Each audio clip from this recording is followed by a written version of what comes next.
Sergeant Johnson was one of 4 American soldiers ambushed and killed in Niger, where the U.S. is assisting in the country's war on terror.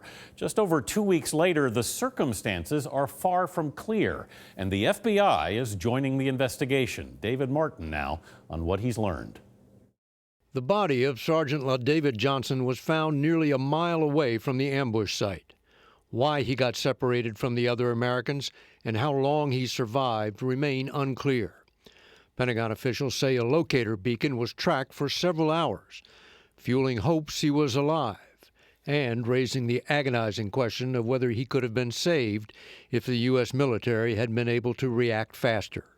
The biggest mystery is why the patrol had not expected enemy contact in a part of Niger where this UN map shows 46 attacks took place over the last 20 months.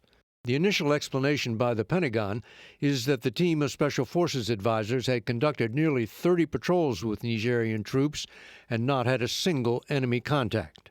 The patrol had no armed air cover, and the one reconnaissance aircraft flying at the time was over another part of the country. When the patrol radioed for help, French Mirage jets arrived 30 minutes later, making low-level runs which scared the attackers away, but by then 3 soldiers were dead, 2 wounded, and 1 missing. A French helicopter medevaced the wounded.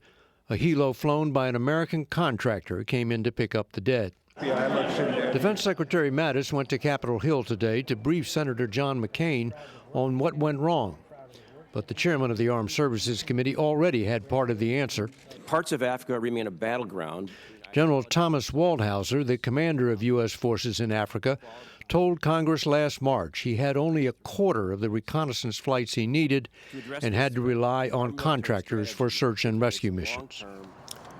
Waldhauser said providing search and rescue to troops in the field is a moral obligation. So the investigation has to determine not only what happened on the ground in Niger, but why Washington failed to meet its obligation to the troops. Anthony? David Martin at the Pentagon. Thanks.